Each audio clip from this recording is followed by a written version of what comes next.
Hey everyone, I'm Tassinix. Welcome to Plotting and Scheming, covering Season 65, 5 versus 5 Grand Arena Championship, Week 3 for Star Wars Galaxy of Heroes. So, I am joined here by the regular cast, Dagger, TJ, Sasha Aisha, and Fatal. It's time to talk about how we dealt with combat in the thereabouts of the top 100 of Kyber 1. I myself, after having an amazing season, the first 2 weeks went 6-0. Got the win for round 1 and then lost the next 2. The second one was, I straight up got caught out by a team I look forward to talking about. I think we all know which one it is. And on the last round, I got had by the banners bug, which again, we will be discussing. So 1 and 2 for the week, 7 and 2 for the season. A fine bit of work, nothing to complain about. Dagger, how about you?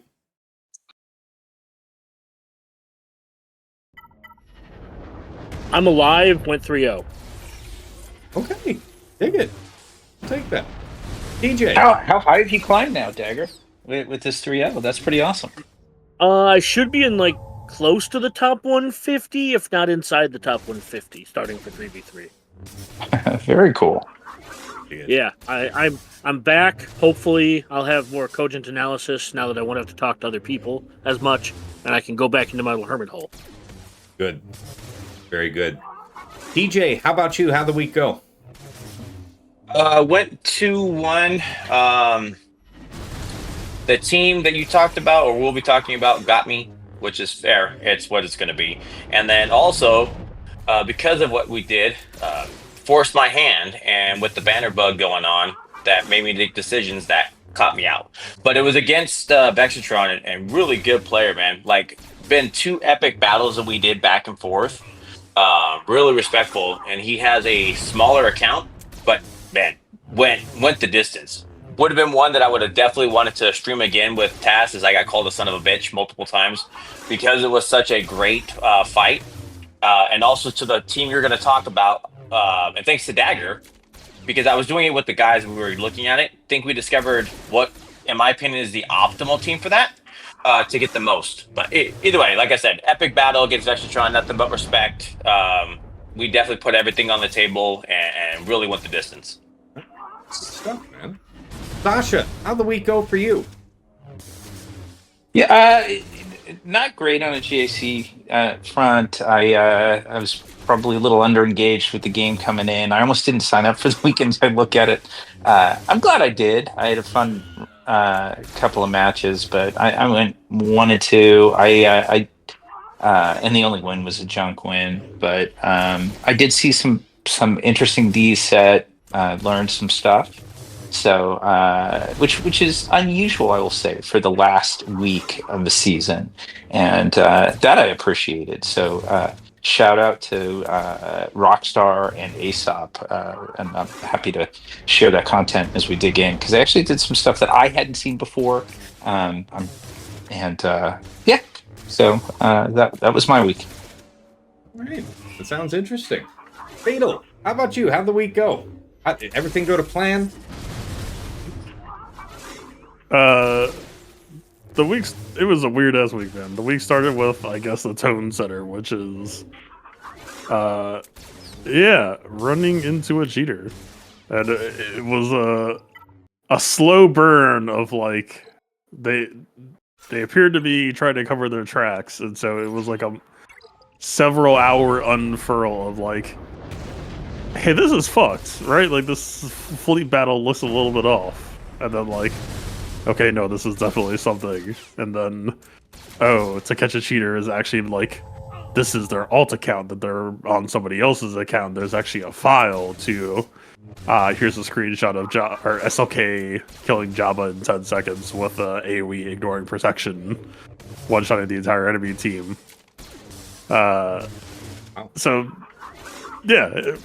did get the official confirmation that, that's bullshit. They're fucking cheating. And it was a shitty situation. I'm not gonna get too much into it unless there's interest, but You're welcome to talk about it. I mean, I remember you DMing us, asking, what did the fleet history look like to us when you were showing how he was knocking stuff out suspiciously, but it's also yeah, I understand why you were curious about whether or not it was actually cheating, because some of them looked possible, but the timing Right. involved with it was just dubious.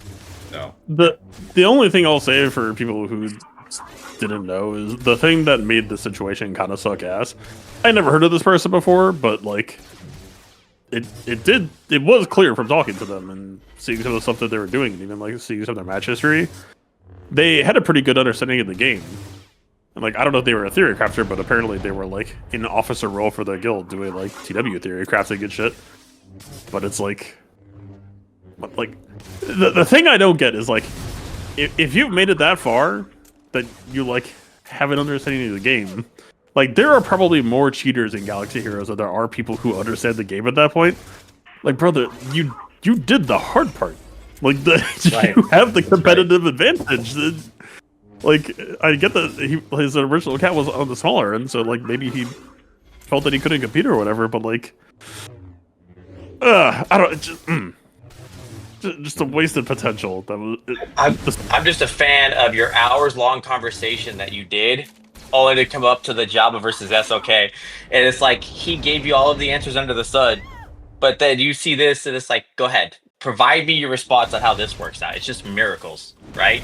So it's like I saw you gave a very good thing. He was trying to give you good responses. There is no good response to that SOK battle. That is irrefutable. Like, okay. Thank you for your By the time I conversation. saw that, by the time I had seen that, the conversation had already dismounted, and I told him like, it's not in my hands. So, like, you were already known. But at that, like, I don't even know what I would have said at that point. Just like, fucking alright, man. Like, because it was a super nice dude. He like liked my shit, probably liked our shit. Like, in these circles, enjoy this type of content. Could talk the game, and it was just like. There was a point where I was like considering not reporting him, and just like, because as far as I could tell, it was just like, okay, this isn't even your account. You're just like being like you were supposed to be babysitting. It turned out to be his guild leader's account. The rabbit hole gets so fucking weird because the guild leader got told, "Hey, we're like." This person definitely appears to be cheating, and then it turns out a week later the guild leader like gave them the account to babysit for a while. It was. okay. I don't know, man. I'm not trying to burn pot on this. Look at the To Catch a Cheater server and look at those channels if you're curious. I'm sorry will that say, happened, man. That's very rare. These days. I mean, it's one match. I don't give a shit. I like. Yeah, I no, I went hear into that you, stream. but it's hard enough. It's hard enough to actually win when you're having legitimate competition. Having to deal with cheaters is ridiculous. So fair. You don't have to be pleased about the experience. Right. Well, the other side of the two losses was I had an opponent go total efficiency against me, and they posted an 1841. And again, not to burn too much pot here, but I'm just paint a picture real quick. So if your opponent posts an 1841 and you drop a battle, where's your mental at that point? It's over. It's over. I mean, I'm gonna do stuff to Testing learn, time. but like we all know. Yeah, what this you're is. gonna learn. Okay. I said, fuck it, we're gonna take a bunch of risks and see if we can claw back into this thing. Okay. And I did. And for whatever stupid reason, in the last ground battle, it was an Afro squad, and I tried Dash Han Hondo, and that failed. So it was a second fail. And then I ended up doing a Gungan 3-man, and that won for full banners. And so I had 2 drops when I full cleared the board, and I lost by 17 banners. Wow. Your So- stuff was awesome, though. I Just to comment, your stuff was so cool that you were trying. The science was like the ultimate sciencey stuff. You worked. So just you to be worked fair. to close that gap. Yeah.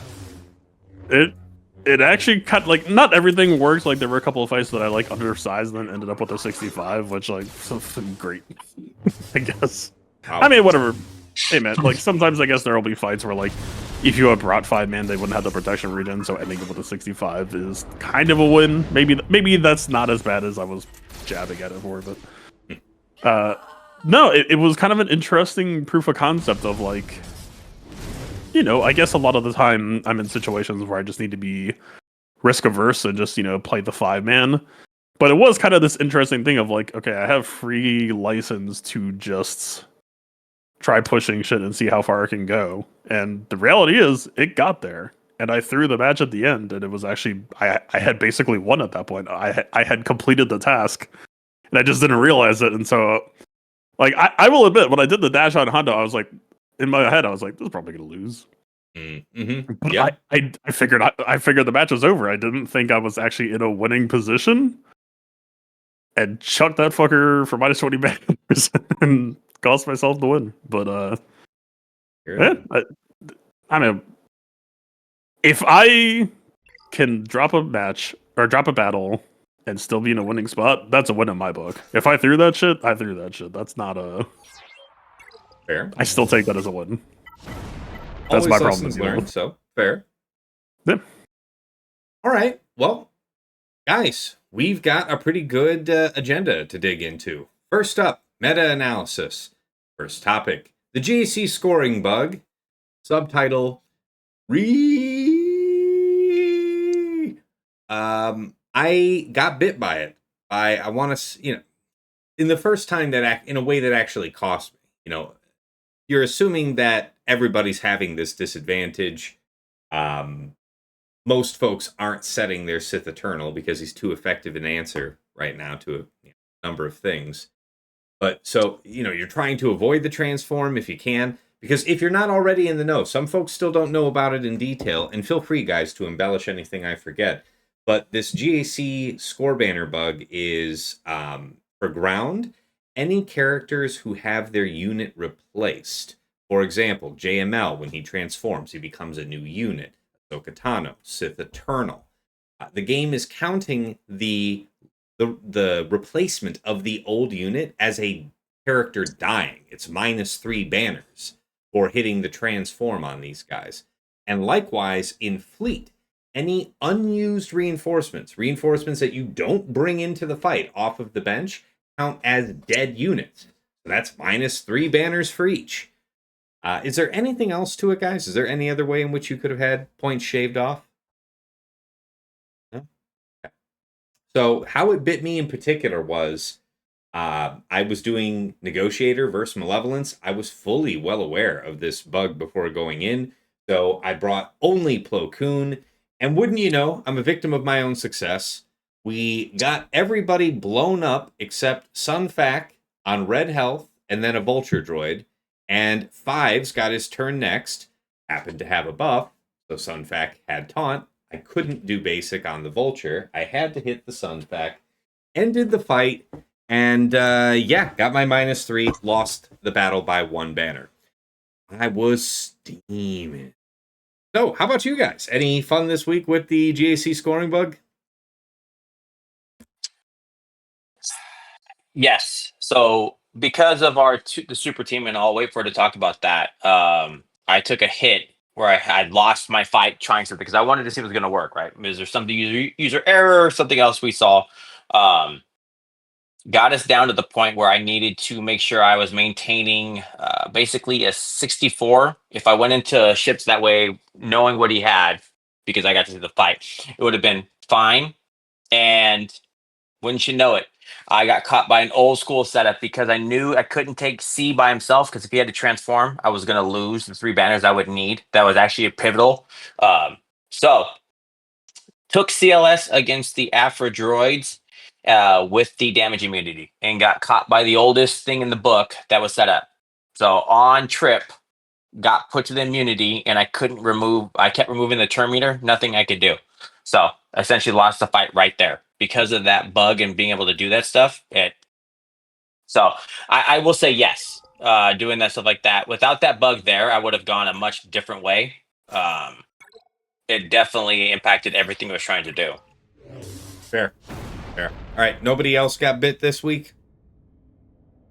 All right. Appreciate it. Next up, Set 21 and the Focus Datacrons. If you were a whale or Kraken and you were on it, you could have had some of these crons set up to use for this week. So, Tales of Woe and Valor. I will say against Baby Yoda, he had the General Grievous squad. I want to say it was max health damage level 3, riposte level 6, and, good stats, of course. You know how it would be. Baby Yoda, let me see what that one was. I did use Gungans, as you might expect, 65 banners. That was nice and clean. What else? He did have the Dooku Kron set 21. I wanted to see if Finzori was going to be stopped up, and I did use the Mercenary Kron. Not much value in testing with the set 19 since it was expiring. 65 banners. So, Trench isn't looking too great right now on defense. I don't know. What else did he set? Up.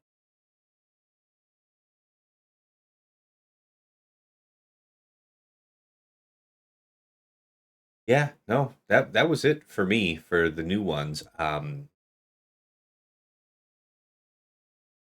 If I did, it didn't stand up to me. It didn't make a big splash on its own.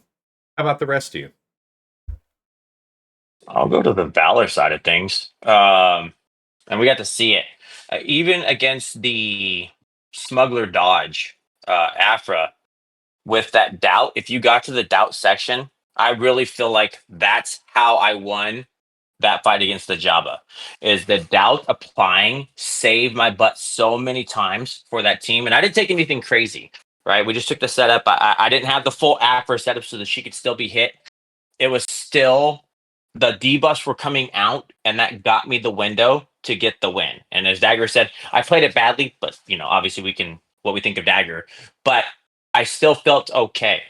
Where people were saying you're gonna get point, that's gonna go back. It didn't. That having the doubt and then having target lock supply and having the debuffs there felt okay. And I took nothing crazy. I didn't take anything special. So I'll call that a win because I expect we'll be seeing the smuggler setup on next fives. Makes sense. I saw a couple of interesting comps set with set 21. One was with a like really well set up Talon Cron. And Aesop said it. It was a Nihilus lead with Treya, Malgus, Talon, and Savage. So you've got a couple of tanks there.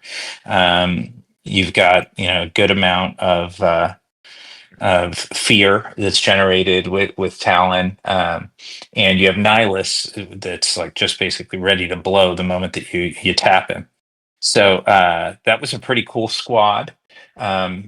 With the new stuff. Then I also faced the new Bad Batch squad with the Crosshair Kron. And I was in a spot where I could jam Ellis. So in that case, like it just I would not have felt comfortable without a GL. I'm sure there are non-GL options, but like I was pretty thin and I happen to have no greater application of JML there than that battle. But yeah, now that you mention it, I think Baby Yoda had one of those as well. Forget which one it was. Maybe it was the Crosshair Cron, but like you, I used JML. It was no issue. So we'll find out. Yeah. Any others, any other combats versus set 21 or any of the focused ones? I posted it. I didn't fight it. You did? The cheater told me that his JML almost died. Read into that what you will. Whether or not you believe that or that was them trying to sound innocent. Okay, well, that is promising. Now, you decided, I think when we last spoke on this, you were saying you're going to bulk it out, right? So it was the bulk that was, impeding them, which makes sense, I guess, from the point of view.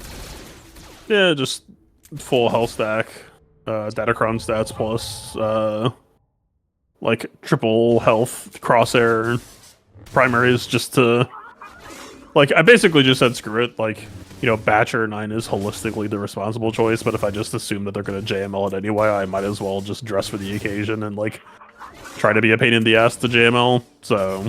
Fair. Yeah, more or less, that was, what I tried to set up for, and whether or not that actually succeeded, I have no idea. But, Yeah, by the way, folks watching this, at the time of this recording, we do not have the GAC history yet. I want to say last season at the end of, 3 versus 3, we recorded it this same day of the week. And during the recording, the data came live. It might happen here today. Don't want to make any promises, but we don't have it as of right now. Still in the dark. All right. Well, if nobody saw anything else out of set 21 or the focused ones, next up is the Sawcron from set... oh, crap. Well, yeah, I guess I wanted to mention this. It was... Right, I can't believe I forgot this. A special note about fighting the Sawcron from set 21. I did want to test and see how gas would work, because gas has been imperfect banners all season, but a reliable clear for Saw of any comp. I fought a few, and it still got the job done regardless. So, thought I might give that a go, and I got to tell you, it did not work. It was just terrible timing the way things went. Like, obviously, the fire got applied, and then it's ticking on us. They managed to sit gas just as the fire ticked and just ruined the health of all of my clones. Fives was sacrificed. Nobody healed. They all got blown out. Gas stood up and then proceeded to kill 2 characters by himself like a complete boss. But we nevertheless had to clean up that fight. So, wouldn't recommend. By the way, I went in with the set 19. So we won't have that next time. Maybe you'll say, oh, Tass, maybe you go in with a high protection cron or high armor penetration set 20, set 21. No, not 21. Set 20. Maybe that'll work. But you figure... I don't think protection would be the way to go, because if a bulk level 3 from set 19 wasn't going to do it, regardless. Well, keep in mind, you have protection plus bulk now. Oh, that's true. That's true. So we would be even thicker. That's right. We do have light side bulk guns. Forgot about that. So it might be worth trying. Yeah. For that Sawcron in question, are you talking about the Ampag 6 with the 150% bomb? Yes, sir. Mm-hmm. All right. Got a little taste of that. Yeah. All right, we'll see how that goes. Just to verify, so they do count those bombs, each one of them, as a debuff, and so it's 150% health damage? Yep. Yes. Yeah. Okay. It's bad. Yeah, Saw is going to do his AoE, and your entire team is going to disappear to like 900k damage. Well, my next trick, I shall kill you. All right. I don't know how you're getting around that, if I'm being honest. Not easily. I wonder if there's going to be additional stress on Inquisitors next season. I also wonder if JML... You remember, a little while ago, JML was somewhat reliable counter to Saw. Wonder, All right.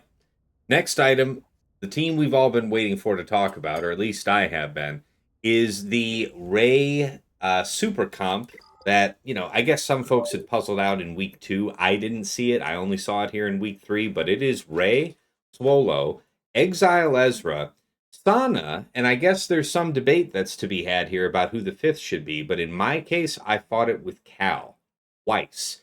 Now, what makes this so nasty... Sorry? I'm just catching something. But what makes this so nasty to fight is you could easily overlook this first little line that says, at the start of the encounter, all allies, excluding summoned units, gain 100% max health, 50% max protection, and 5 speed for the rest of the encounter, and defense up for 2 turns, which can't be displayed. Okay, so that's all neat, but the 100% max health is what's scary. You're gaining, I want to say, 30% max health from Cal. You're getting max health from Ray. So what does this create? It creates a condition in which your Leia Drogon, which, if you're like me, has been serving you well all season. Really, I've got a good cron for her from set 19, just cold cocking every Exile Ezra I had met. And this one survived with a smidge of red health. And wouldn't you know, that triggers the DI, so he's safe, he gets to go, he gets to stabilize, and then bad things start to happen to you. So Leia failed. I used Slacker after that, and then only managed to kill Exile Ezra. So with the 4 remaining, I took that down with gas, and that was a sweat, getting that one done. Still lost the match handily because I think he had one drop on my whole defense. So just from that fight alone, I was sunk. And then in the next round versus Baby Yoda, he set the same thing, and I was like, okay. Me being repeatedly reminded and hopefully then remembering that the Exile Ezra instant defeat immunity that is shared with allies is shared only with Spectre allies, and it only lasts so long as he is alive. Meaning that on that team comp, he was the only Spectre. So technically, JMK might have been something. Typically when you're doing a fight like this with JMK versus Ray and Cal is present, I find it most convenient just to smite Cal most of the time. So that's what we did. And man, the fight just got away from us. Like we were not able to do enough damage to compete with how quickly they were moving, how quickly they were restoring themselves.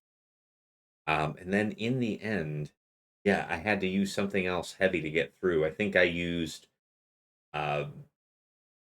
actually EP Starkiller to clean up the remainder after I took out a couple characters.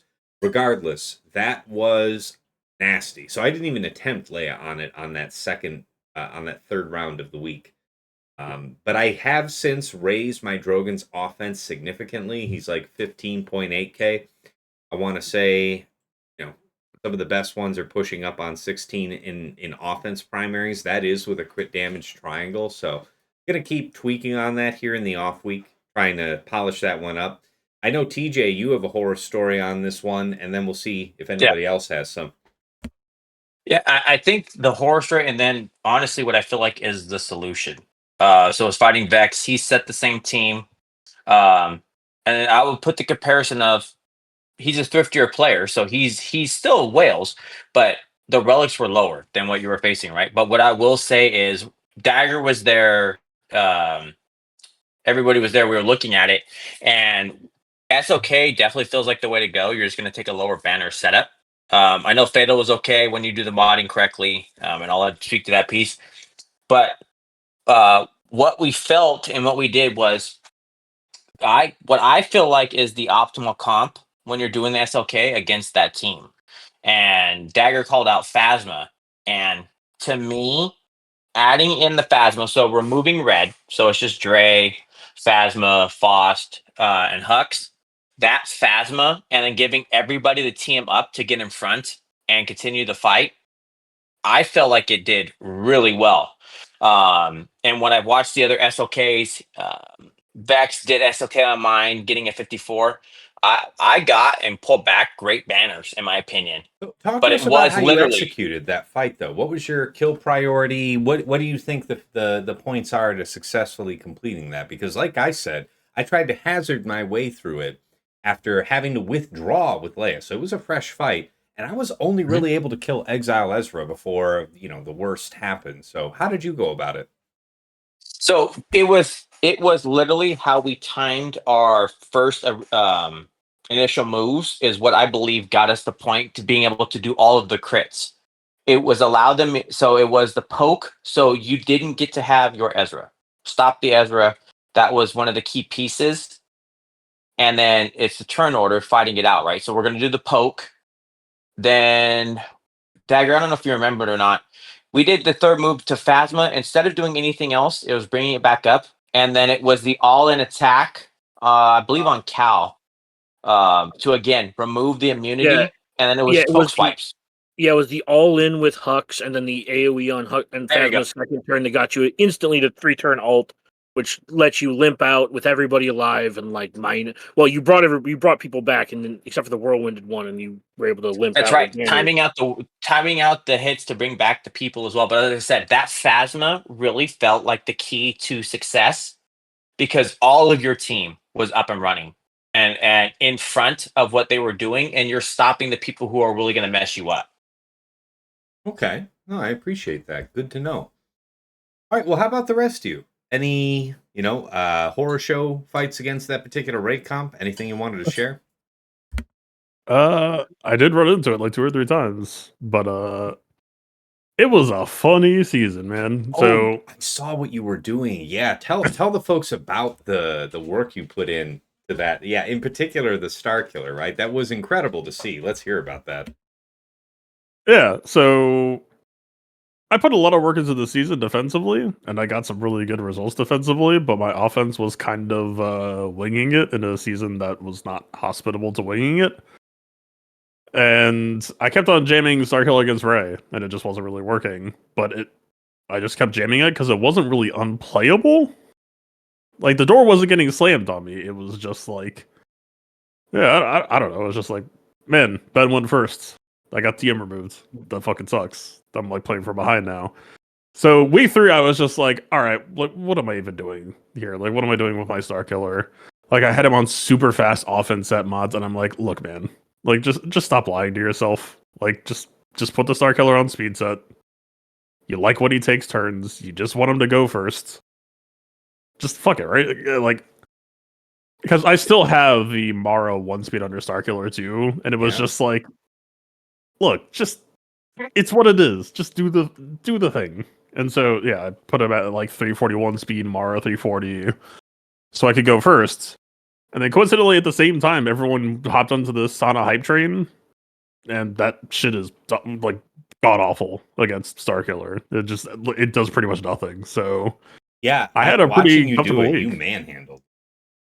Yeah, just like total control the entire time. That was it was a pleasant coincidence after a season full of like, I should be putting more work into this than I should be. But So realistically, it was then, convenient. you know, would you say this is a don't try this at home, kids, if you don't have it set up as at least, if not to the high degree of speed, as you said, which may in fact be necessary, but at least, at the very least, you'd still want to have Starkiller ahead of Mara Jade?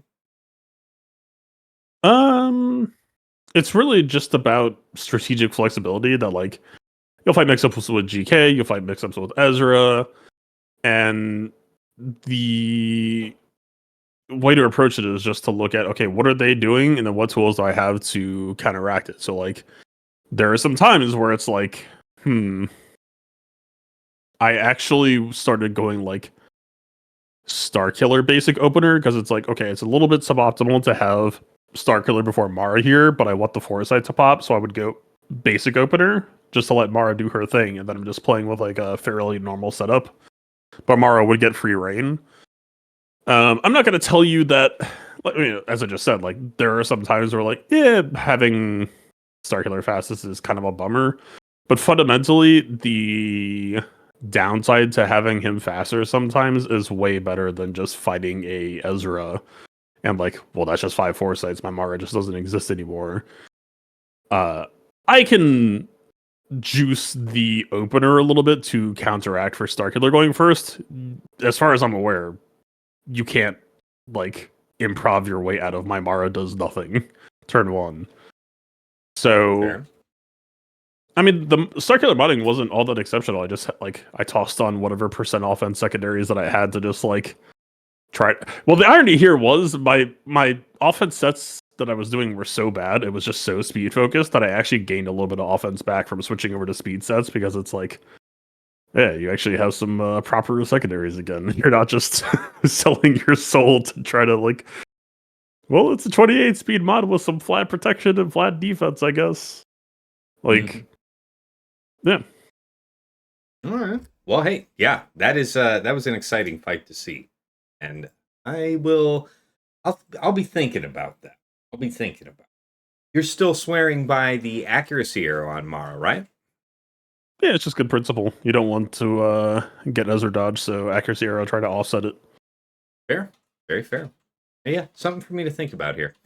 Okay, guys, that brings us to the end of meta analysis. Segment 2, best attack and defense of the week. Now, rattle through your brains, check your notes. I know we don't have any insight, or GG history to check, but I'll throw myself up on the take first. My best attack of the week. Let's see.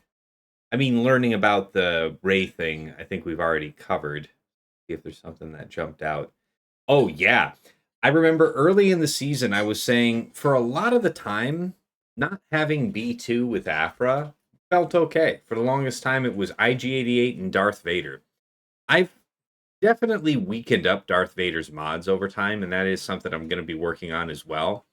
One of the biggest issues is that his circle is health, which, while for most matchups doesn't make a ton of difference, in the particular case of him catching Java's third and having a bunch of thermals, and therefore, whenever you would take your Merciless Massacre and start popping off, you would just immediately die for free.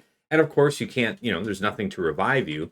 So I may as well have had any dark side droid instead of Darth Vader, and it would have been, preferable for that scenario.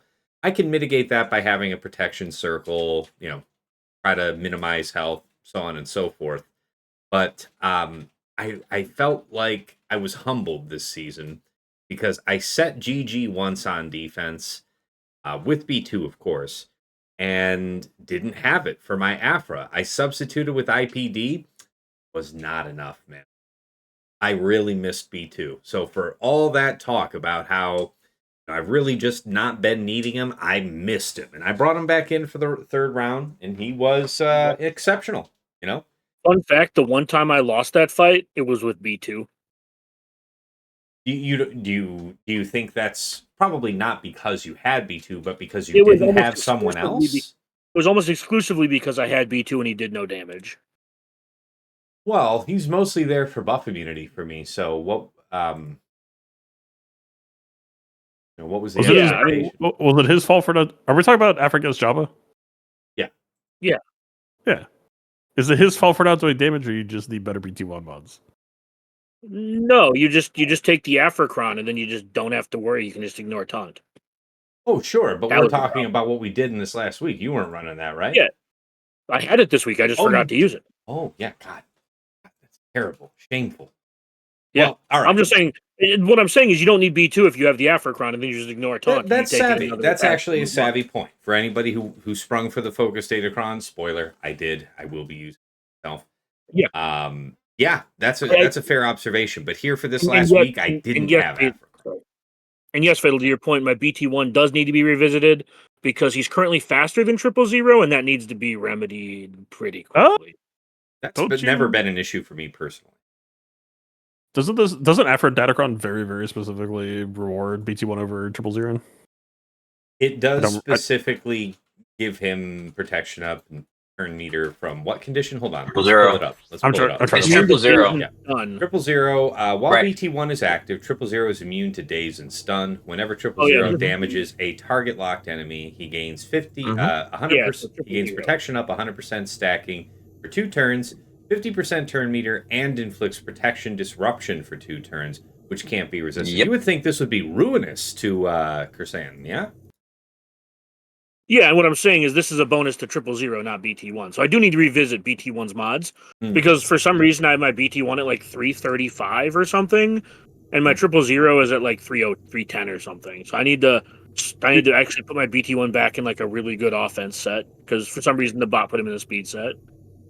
If your BT1 goes first, then you get the target lock for the protection disruption. But also, I'm pro BT1 over 000 just because, like, it fucking sucks to have 000 call BT1 to assist and something dies and then you skip your turn. Like, I've actually lost, like, Afro fights to that shit because, like, if BT1 goes, you just win. But instead you get the haywire turn skip and you just fucking lose on the spot. It's just like, oh...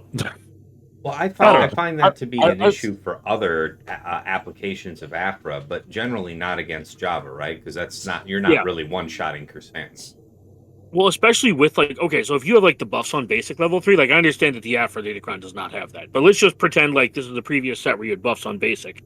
Having 000 call BT1 to give him the buffs on basic, again, not against Jabba, but like against Lord Vader or something like that. And then having the AoE go with the offense up, crit damage up is like absolutely devastating. Like you can beat other So against Afra, and again against Afra specifically, I've never had their turn order really matter. It's just how much damage does your BT1 do. So to your point, I have not had that same experience as you, Fatal, but I do believe that could play a part. It's flexible based on how you plan to use them. Like, what you said against Jabba's true. Yeah.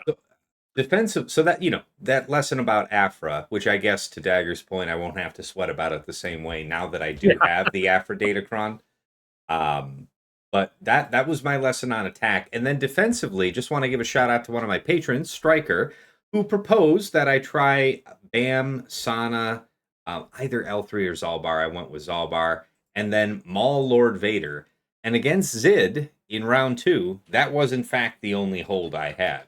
So I don't have the history to see exactly what he threw at it, but a lot of folks try DTMG with or without Lord Vader being there. I don't think there's a lot of history with Lord Vader and Maul together, but if you try DTMG against that, you might have a problem. Oh yeah, it's I'll like find out. yeah, it was like 2 for 17 or some shit. Like it was bad. Don't do that shit. Yeah, something like that.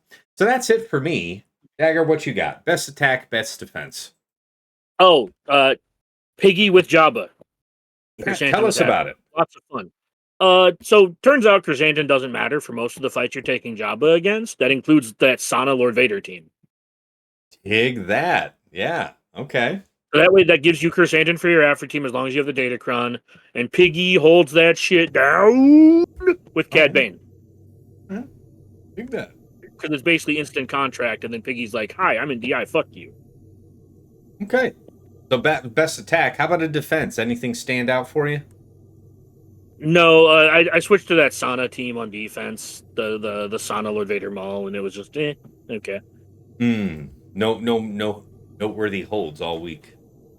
Not well, okay. The holds were like what we would call like the fatal holds, where it's they dropped on they dropped on something that they didn't need to drop on because they were trying to like save something.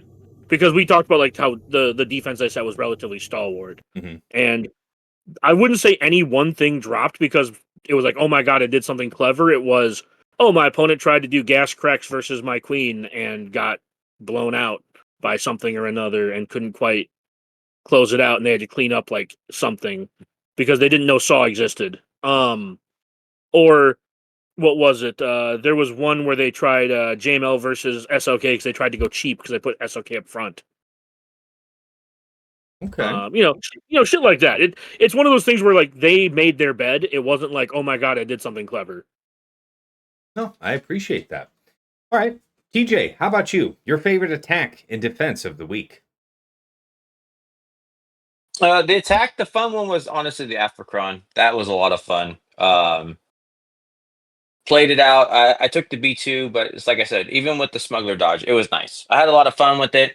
Didn't feel like I was in any shape or danger of losing it. So wait a minute. You took it against a smuggler dodge Jabba then? Mm-hmm. Correct. And Yeah. so And it's actually the one that I lost against with Vex. But we obviously with the Sana setup with the Ray not being able to keep your Bam Sana setup. But yeah, so against that dodge, it just didn't matter. The doubt was applying. I was getting target locks. It was great. Like I said, and I didn't ever feel like I was at a point. I seriously doubt we'll see Jab on defense next fives, but cool to see. And it did work fine. Push the buttons, win the fight. So that was cool. dig that. Favorite defense, and I know we talked about it. It was again against Vex was the best one. Having Beck and Echo against the Treya setup and it holding it down. He was only able to kill my my pal. Like the between the Echo push back and forth, and then also because of the Savior, and it was locked down. It was a great fight to watch, and it was cool to Nice. see that it held down one of the teams that was generally overall just beating Queen. Yeah, for sure.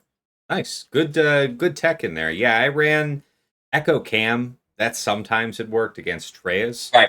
Nothing doing this week. So. That was what I went off of, right? Was because I knew his. If you know your opponent, what they're going to do, I know he wasn't going to try the Inquisitors, which is his normal favorite when Echo is there, and so I just went and looked to see what was holding good patterns. And back on the team, a reliable Beck was doing actually not seen many times, which is always a good thing because you create the problem. And then but it actually had a low win rate. And so between those two, that's what I went with it. And watching the fight together and the Savior and all of these people, it was nice. It was cool. Dig it. All right, Sasha Aisha, how about you, sir? Best attack and defense of the week. Sure. So, I'll say actually on defense, it was setting something that I saw reappearing a few times in our bracket this week. It was kind of fun, and I ran into, and that was a Java Merc squad. I said it, I ran into it.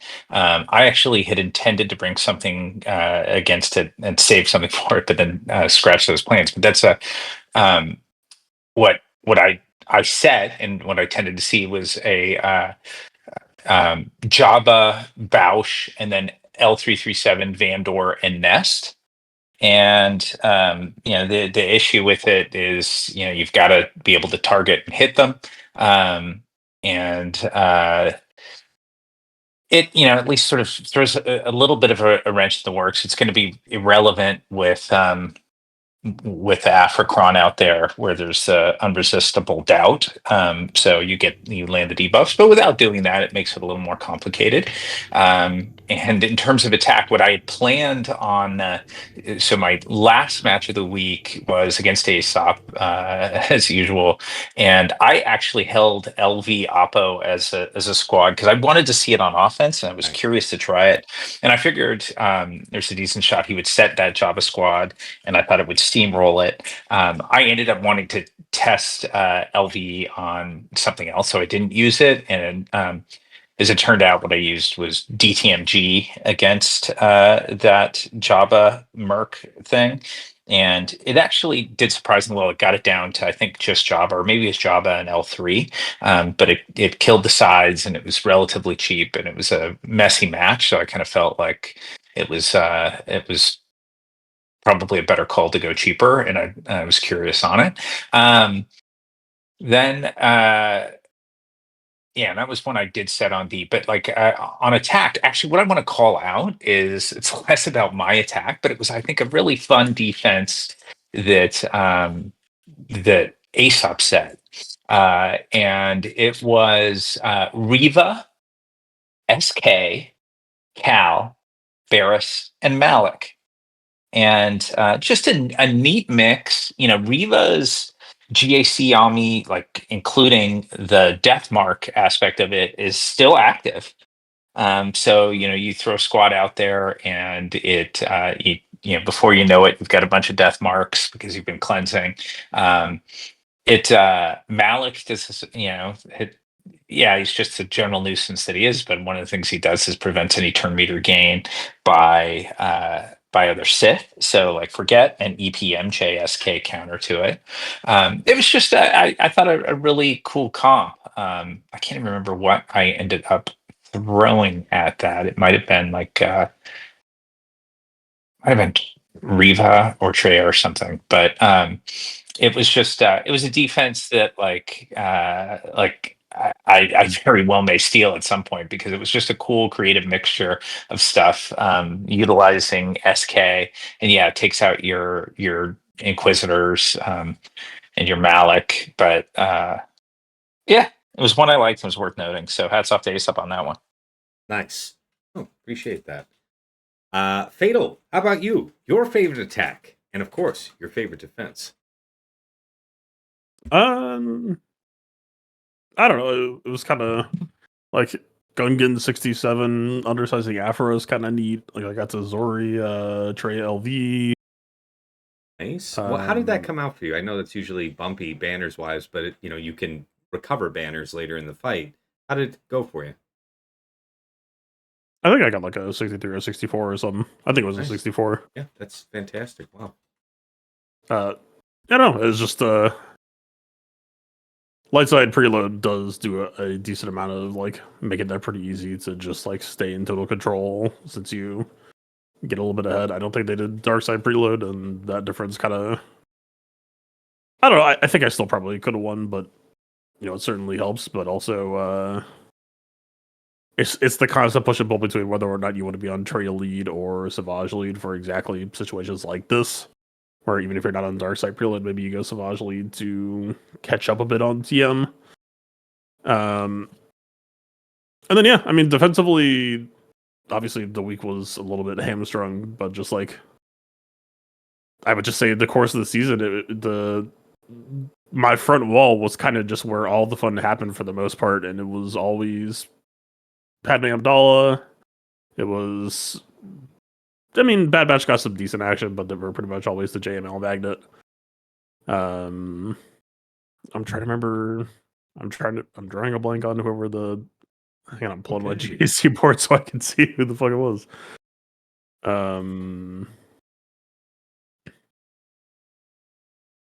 Yeah, like Seer got a bit of action, Gribbo's got a bit of action, but it was just a really refreshing. Like usually, bottom front wall is the place for me where nothing happens, but because I shifted all my C teams there, I got to cash in a little bit of extra fun up front, and just seeing Amidala grief all of the would-be saw and gas attempts was yeah, it made all the past theory crafting work. It felt like the first season where I kind of just got to reap those rewards for free. Were you running a consistent 2 that was able to stymie both of those counters? Oh yeah. Who was it? Who was the last 2? GMY. Cam GMY. Yeah. Okay. Yeah.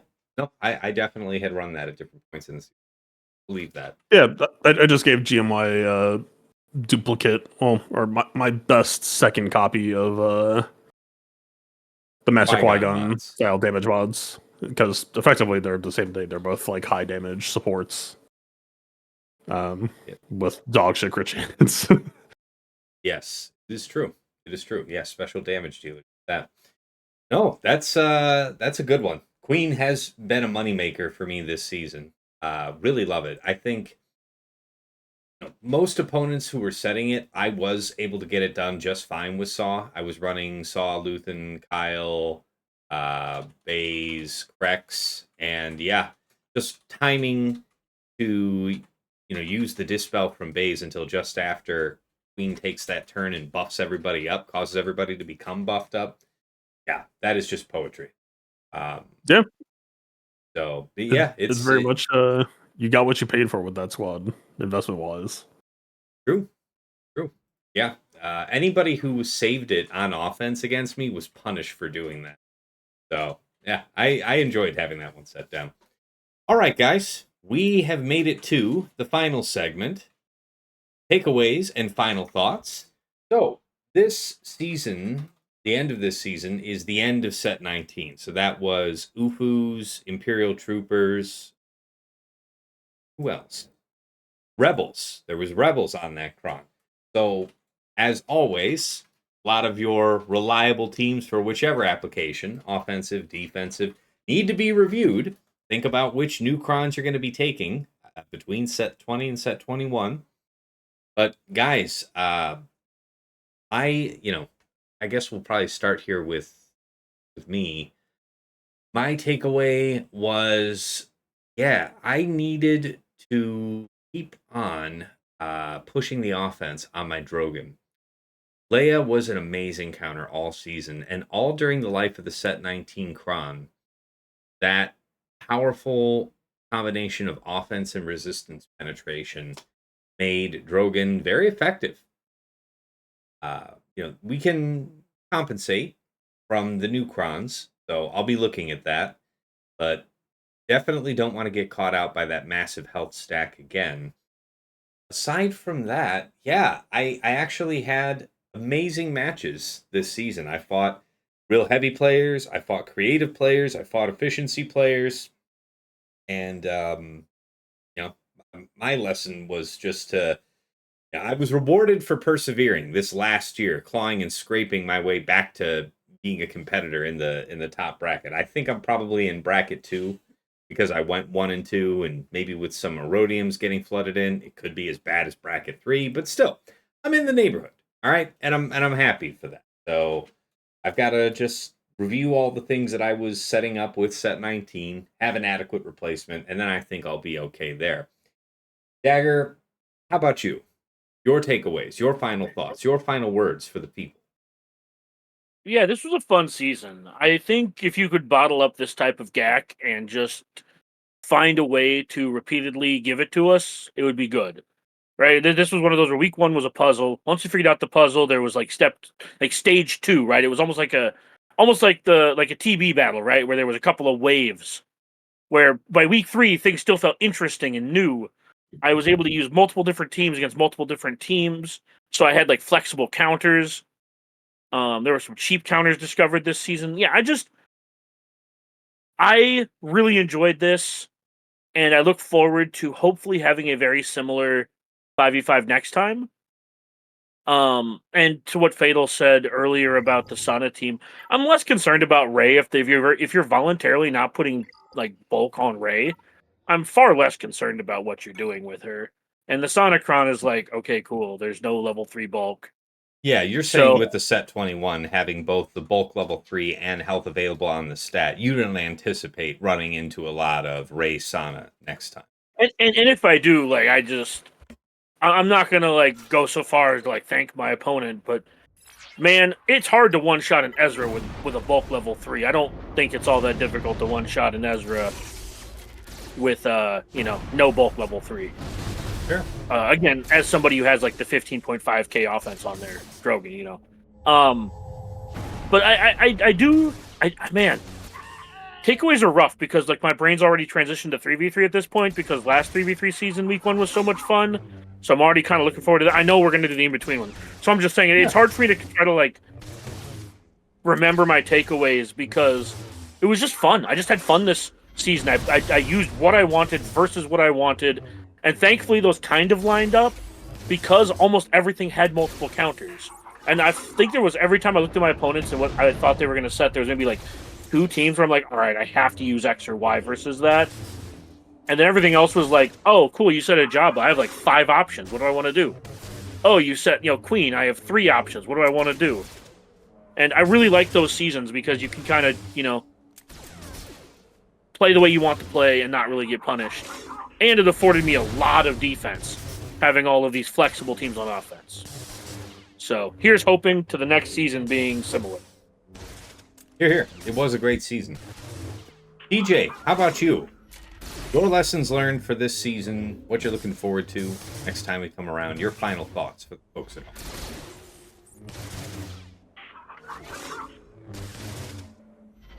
This is the part where TJ reminds himself that he probably muted his mic. Oh, No, his audio's just not working. Yeah, I saw you turn the microphone button on and off there, but didn't actually cue up your mic. Try it now. Can we hear me okay? There you are. Yeah, there we go. Yeah, bad internet, dude. Like, kids got home, they try to hit the hotspot, all the good things that go with it. All right. So, actually, general sentiment is figuring out that sweet spot between defense and offense definitely took a better part of the season. So, knowing that coming in the next time, and by that time, we'll also have, like, dedicated datacrons. We'll be looking at that and how that's going to apply. I expect to see a pretty fun time with hopefully some more off-meta stuff, maybe like more Phoenix stuff, or maybe it's going to do something else. So that I'm pretty excited for and seeing what we get to accomplish with it.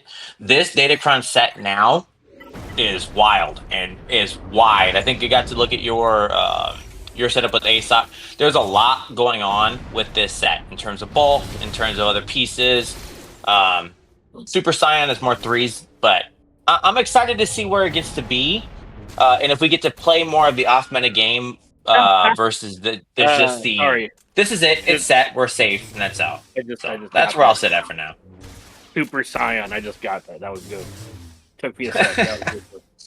Yeah, that was But I'm looking forward to next 5s with the set and seeing what we get to do with dedicated stuff. Is Jabba just off the wall, and now it's like it's Afra with Kersantin, because I got to see that fight and that looked cool. Having Kersantin on that team, that stuff is gross. On defense, Afra viable on defense is a wild thing to say. Yeah. And not being able to target her because you got hit Kersantin, the monster who has the full benefit of the hut. I'm pretty excited to be able to flip things around, and you open the back wall and it's like, well, I lose. Just those types of things, man. I'm excited. Fair. All right, now this is the part where I usually ask Sasha Aisha to chime in, but he did have to drop off the call. So thanks again for joining us, man. Oh. You being on the road and all. Sorry. his final thought was your hat is dumb. You know what? I think he would say that because you hadn't by this point, so that's authentic. Yeah. I'll allow it. I'll allow it. Which brings us to Fatal. Your lessons learned, your takeaways for this final week. what you're thinking about when we come back to fives next time. Anything else for the folks at home? Yeah, this season was very much kind of the super team experiment for me, and for the most part, I did what I was looking for. Like, I did not walk away disappointed. I don't think this is like the epitome of a super team meta, but it at least feels like it has entered into like a decently viable play style. I don't know. I'm definitely guilty of like trying to wing it or phone it or whatever on offense a little bit. That I like should have done a little bit better prep. That I think I could have had a much more winning season. Like, my defense was consistently doing the work to put me in a winning spot. I just was not prepped to capitalize. But like that is a me issue. That is not a play style issue, and that's a fine problem to have. So, you know, if it's a missed opportunity, so be it. But at least the ability to win was like well within reach, right? Like, if you get someone playing efficiency against you and they're giving you -20 to -60, you know, that's your match to lose at that point, right? So, yeah, I don't know. I'll be honest. I'm very fucking worried about 3v3. Looking ahead, it feels like I don't know what sci-fi term I'm trying to say. It feels like the momentum has flipped. That 3v3 was historically the mode that was kind of resilient to efficiency metas, and 5v5 was very much not. And it feels like 5v5 is coming out of one, and this feels like we're entering into the first, what I would say that I've experienced ever, a 3v3 cheese meta, where shit just could not hold last season at all. It felt like everything had simple, straightforward counters, and there was just no way I could find momentum, and I don't think anything in Set 21 is going to be good defensively, potentially. Like, not even like Afro FTC. I don't think that passes the spell test. So we'll see, man. I'm gonna try. I'll do my best as always, but I am a bit worried for 3v3. Good. All right. Well, before we go ahead and wrap up here, Fatal, as the only other content creator on the show, where can the folks find you when you are streaming? Are you going to be streaming, during the off week? And if so, where can the folks catch you? Twitch.tv/PlaybookTV. Yeah, I'll probably do more stuff during the off week. We already did do some other stuff with the air battles and the CX2K reveal last night. I assume there won't be any more Galaxy Heroes sided news, but maybe playing some shit. We'll see. Dig that. All right. Well, folks, if you're used to catching me live, then you can find me at twitch.tv/Tassinix. Of course, I also simulcast now off my YouTube channel, Tassinix Gaming, where you can find, rebroadcast point for this very show, Plotting and Scheming, in addition to a whole bunch of other Soga-related content that I think you might be interested in. We've got the Datacron set guides on set 20 and 21. I make those with Aesop Rock, the #1 Grand Arena player in the world. We've got the mod guide videos on characters and factions that you've asked about.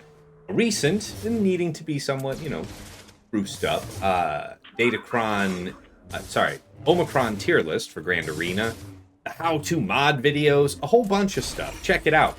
Anything you like on the channel, please do hit the like button and consider hitting subscribe if you want to see more. Really appreciate that support. And let's see. Of course, Plotting and Scheming is native to Spotify, but wherever you find an episode, check the description. There is a link you can use to plug into your preferred podcast program and listen to us there. About 12% of our audience listens outside of Spotify. Some folks actually dig in.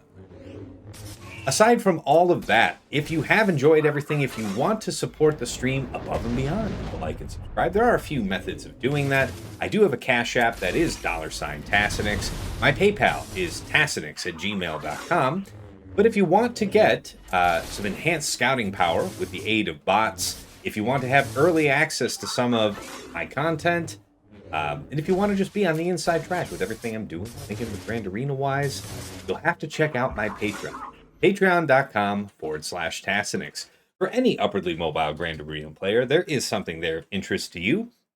$5 a month gets you into the Tass House at VIP access level, where you get early access to the Plotting and Scheming podcast, which is coming out to our general audience Friday mornings at 8 a.m. But patrons are getting it as early as Tuesday night, within hours of us recording. That can give you an early edge on the first round of the week, help get you prepared. In addition, you get early access to the Datacron set guide videos, and of course, dedicated text and voice chat on Discord, where you can usually find me lurking, so pop on in and say hi. Thank you so much to Andrew, Banja, Deadpool Cow 28, JJ's Productions Twitch, Jobin4527, Johnny B. Ottawa, Miasmal, Musras, Rays Malbus, Sam Vimes, Sheepdog 47, Squed, Stark Strategy Gamer, Sweens 14, and White Wolf. Moving on up to the $10 a month tier is VIP Access Plus, where you now have the option of choosing a Patreon bundled membership. You get Patreon for me and your choice of either OmegaBot or Hot Utils, both of which are powerful tools that can help you with your Grand Arena. OmegaBot allows you to get an at-a-glance sense of your opponent by pulling a report. Anybody can use it to look at their opponent's last week of data, but you get a at-a-glance sense of your opponent's offensive and defensive tendencies. Patrons get a custom report that can go for any number of weeks. You get a downloadable HTML version with links that you can click to go right back into Swugga.gg or Insight, help further save you time, drill down on the questions you have based on your scouting. Aside from OmegaBot, if you wanted to go with the Hot Utils option, no other tool does what Hot Utils does. You can use it to move your mods between your TW, Grand Arena, TB, and Raid loadouts in seconds. You can use it like Fatal and TJ do to remod their rosters, pretty much on a weekly basis. You can slice through a backlog of hundreds of mods in seconds, to say nothing of the TW functionality for your guild. So whichever way you go, that's an option there at VIP Access Plus at $10 a month. If you wanted the power of both bots, you should check out VIP Access Premium, $15 a month for the double bot bundle. Some have said the greatest value bundle in all of Swugga. But yeah, at VIP Access Plus, shout out to Dobby, Esh Sotnikam, Mini GK, Loon, Shake23501, Single Malt Jedi, Snack Attack, and Striker. In VIP Access Premium, thank you to Argots, Arj, Big Ninja, Duckstab, Darth Link, Dark Hug, Frick Frack Paddywhack, General Milan, Ibanek, Kev, Hills, Quig, Zaldag, Sir Boss, Sophus, The Lost Swamp Rat, Wilco, and Zoltre. And at the top of the heap, Ingesters Club Elite, the one, the only Nomad's Reaper. This madman pops into stream from time to time, drops hundreds of subs, thousands of biddies, incredibly generous support over the years. Thank you so much, man. And of course, last but never least, our special thanks. First, get up here. Where are you? There you are. Come on now. There you are. First to Yoda Force, one of my original supporters from way back in the day, bought me the mic that I'm speaking to you on right now, and even though he has long since quit the game, we wish him well from the other side. To Mrs. T, my wife, thank you for furnishing me with alcohol or coffee, whichever one I seem to need more during streams, and of course, keeping our daughter from destroying our home while I'm tied up for a few hours at a time trying to be decent at a phone game. And of course, to Dagger, TJ, Sasha Aisha, and Fatal, my co-hosts here on Plotting and Scheming. Gentlemen, as always, it's a pleasure and a privilege to record our show together. We're coming on up on 2 years. It'll be 2 years in May. Can you believe it? I can't say how much I appreciate that you guys make yourselves available on a weekly basis, despite your busy work and family schedules.